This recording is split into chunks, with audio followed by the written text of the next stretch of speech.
নমো ভগবতে বাসুদেবায়। নমস্কার, চলে এসেছি আপনাদের জন্যে আবার একটি নতুন অধ্যায়ের আলোচনা নিয়ে। এই ভগবত ভক্তি মার্গের চ্যানেলটির থেকে আপনাদের অনেক অনেক স্বাগত।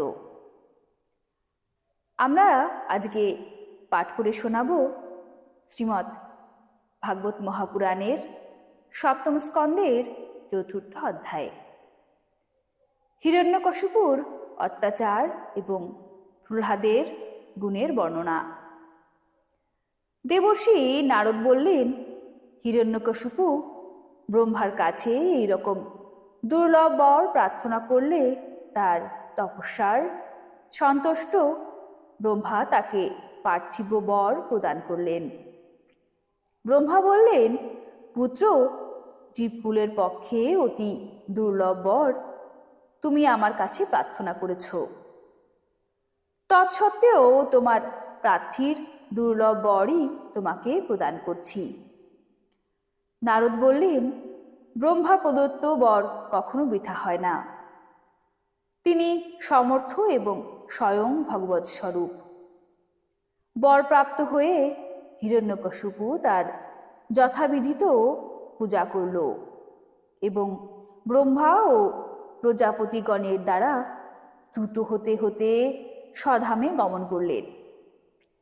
ব্রহ্মার বরপ্রাপ্ত হিরণ্যকশিপু হেমকান্তি সবল দেহ লাভ করল এবং ভাইয়ের মৃত্যুকে স্মরণ করে ভগবান বিষ্ণুর প্রতি দেশ আচরণরত হল।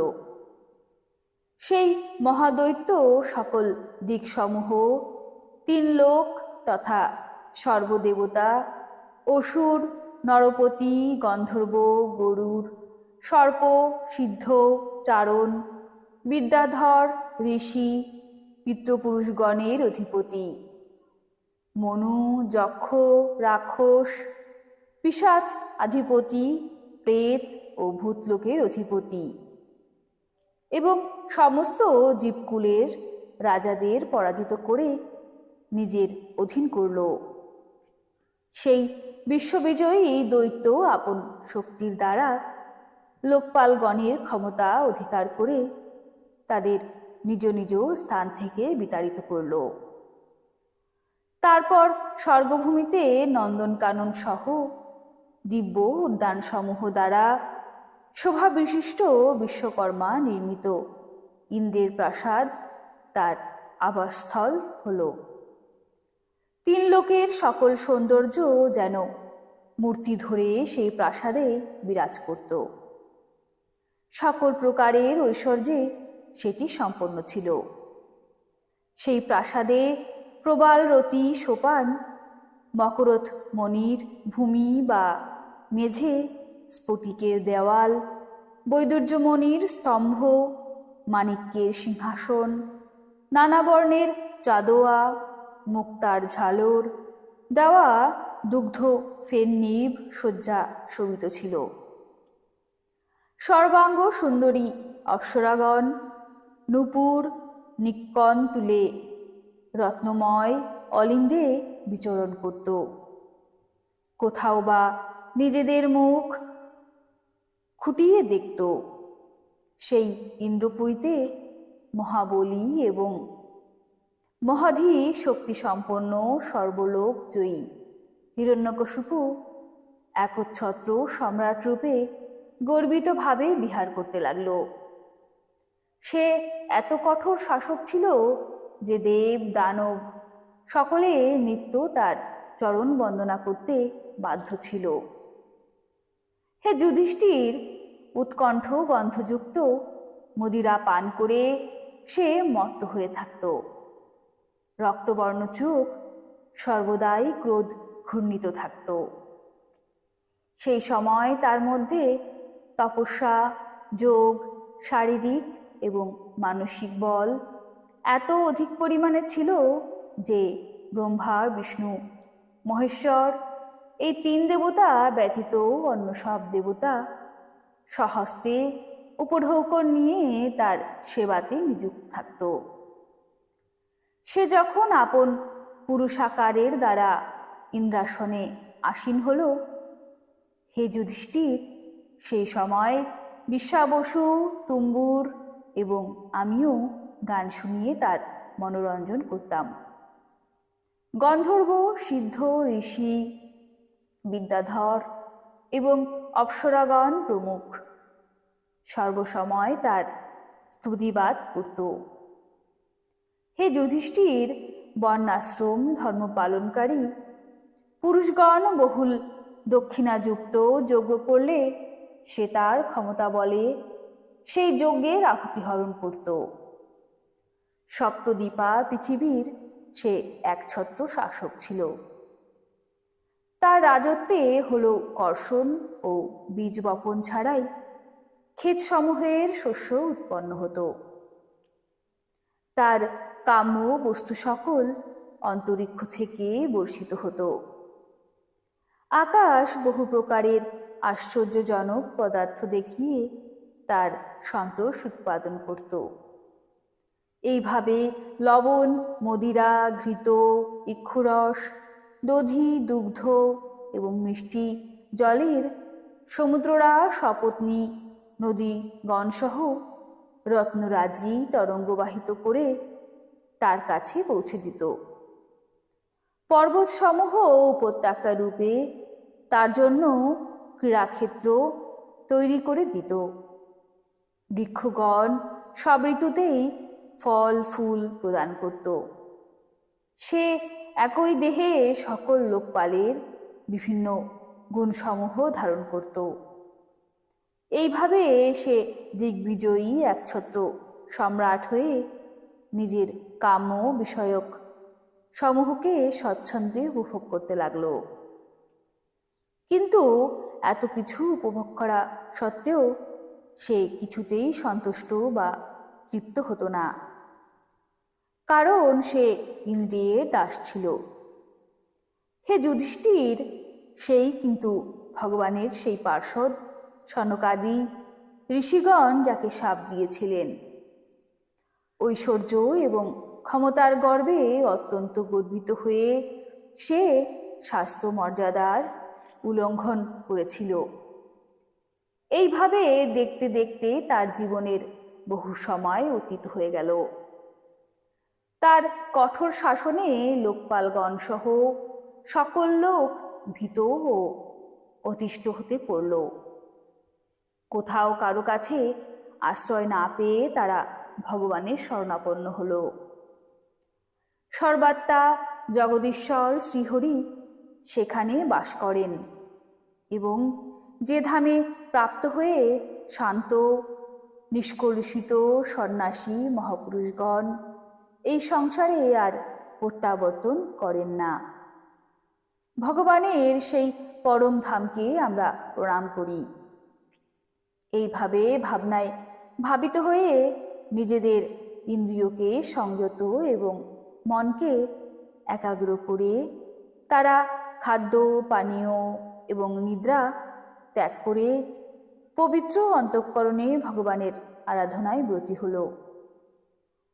একদিন মেঘ মন্দ্রস্বরে 10 দিক মথিত করে এক আকাশবাণী ধ্বনিত হল।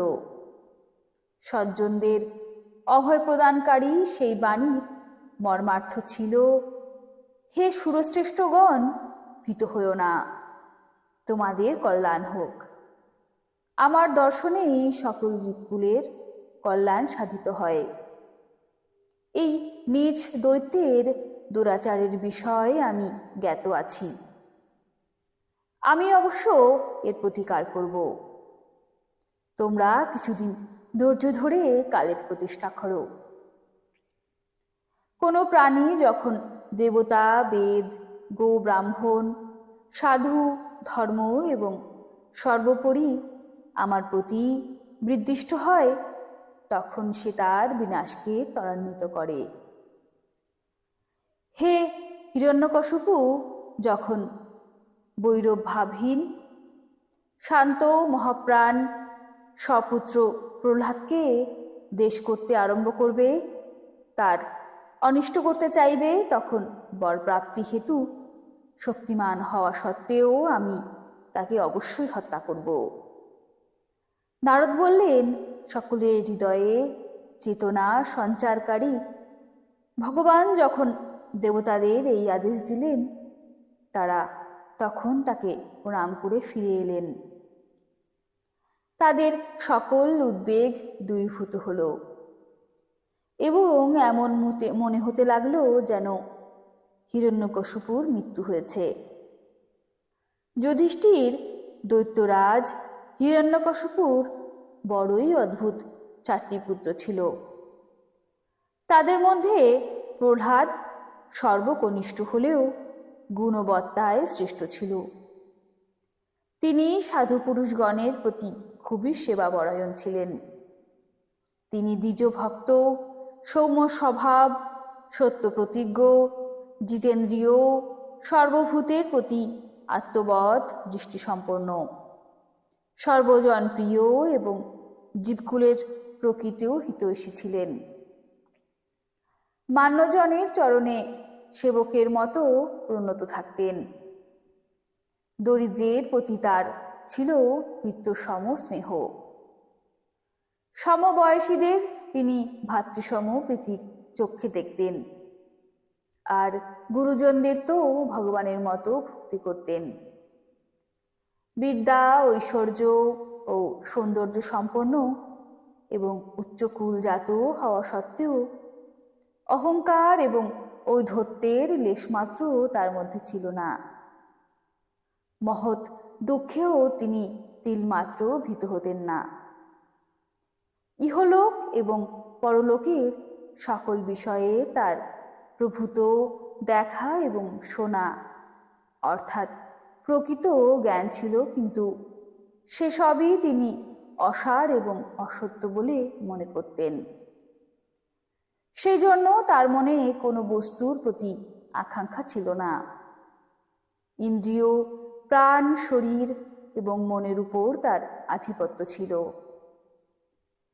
তাই তার চিত্তে কোনো প্রকার কামনার উদ্রেক হতো না।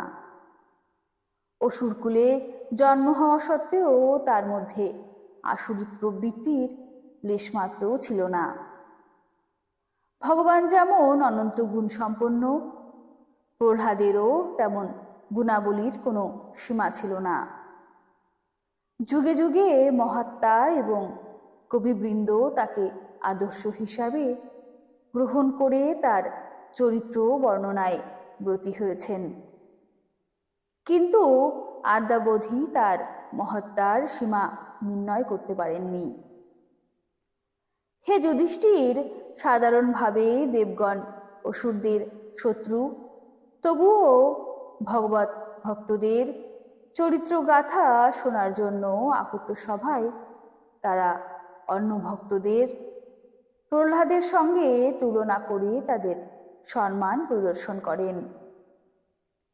অতএব আপনার মতো অজাত শত্রু ভগবত ভক্ত যে তার সম্মান করবেন, এতে আর সন্দেহ কি? প্রহ্লাদের মহিমা বর্ণনা করার জন্য অগণিত গুণরাশি কীর্তন বা শ্রবণের কোনো প্রয়োজন নেই। ভগবান শ্রীকৃষ্ণের চরণে জন্মগত স্বাভাবিক ভালোবাসা তার মহিমা প্রকাশের জন্য এই একটি গুণই যথেষ্ট। হে যুধিষ্ঠির, প্রহ্লাদ বাল্যকালেই খেলাধুলা ত্যাগ করে ভগবানের ধ্যানে তন্ময় হয়ে নিশ্চলভাবে অবস্থান করতেন। শ্রীকৃষ্ণের অনুগ্রহ তার হৃদয়কে এমনভাবে আচ্ছন্ন করে রেখেছিল যে জাগতিক কোনো বোধই তার থাকত না। তার মনে হতো যে ভগবান সকল সময় তাকে নিবিড় আশ্লেষে বেঁধে রেখেছেন। তাই তার শোয়া, বসা, খাওয়া, জলপান, হাঁটা, চলা বা কথা বলার সময়ও এসব বিষয়ের সম্পর্কে কোনো বোধই থাকত না। কখনো কখনো এই বুঝি ভগবান আমায় ছেড়ে চলে গেলেন, এই মনে করে তার হৃদয় দুঃখে এতটাই কাতর হয়ে যেত যে তিনি উচ্চস্বরে ক্রন্দন করতেন। আবার কখনো অন্তরে ভগবানকে নিবিড়ভাবে অনুভব করে এতই আনন্দিত হতেন যে হা হা করে হেসে উঠতেন। কখনো ভগবত চিন্তায় এতই মধুর আবেশে আবিষ্ট হতেন যে তিনি গান গাইতেন। কোনো সময় হঠাৎ উৎকণ্ঠিত হয়ে চিৎকার করে উঠতেন। কখনো লোকলজ্জা ত্যাগ করে প্রেম ভরে নৃত্য করতেন। আবার কখনো বা ভগবানের লীলা চিন্তায় এমন মগ্ন হয়ে যেতেন যে নিজেকেই হারিয়ে ফেলে ভগবানের অনুকরণ করতে আরম্ভ করতেন। কখনো অন্তরে ভগবানের কোমল স্পর্শ অনুভব করে আনন্দমগ্ন চিত্তে নির্বাক হয়ে শান্তভাবে বসে থাকতেন। সেই সময় তিনি পুলক রোমাঞ্চিত হতেন। ভাবে বিভোর অর্ধনিমিলিত নেত্রে অবিচল প্রেমের আনন্দাশ্রু টলমল করত। ভগবান শ্রীকৃষ্ণের চরণ কমলে এই রকম ঐকান্তিক ভক্তি একমাত্র ভগবত ভক্ত নিষ্কিঞ্চত মহাত্মাদের সঙ্গ করলেই লাভ করা যায়। কৃষ্ণপ্রেমে তিনি পরমানন্দে মগ্ন থাকতেন এবং সেই সব দুর্ভাগ্য ব্যক্তি যারা কুসঙ্গে পড়ে মানসিকভাবে অত্যন্ত দিনহীন, তাদেরও বারবার শান্তি প্রদান করতেন। যুধিষ্ঠির প্রহ্লাদ ভগবানের পরম প্রেমিক ভক্ত, অত্যন্ত ভাগ্যশীলী এবং উচ্চকোটির মহাত্মা পুরুষ ছিলেন। হিরণ্যকশিপু এই রকম ধার্মিক পুত্রকে অপরাধী ঘোষণা করে তার অনিষ্ট করার চেষ্টা করতে লাগলেন। যুধিষ্ঠির বললেন, হে নারদ, আপনি অখণ্ড ব্রতধারী। আমি এখন আপনার কাছে জানতে চাইছি যে হিরণ্যকশিপু পিতা হয়েও এই রকম শুদ্ধ হৃদয় মহাত্মা পুত্রের বিরুদ্ধাচরণ কেন করলেন? পিতা স্বভাবতই পুত্রের প্রতি স্নেহশীল হন।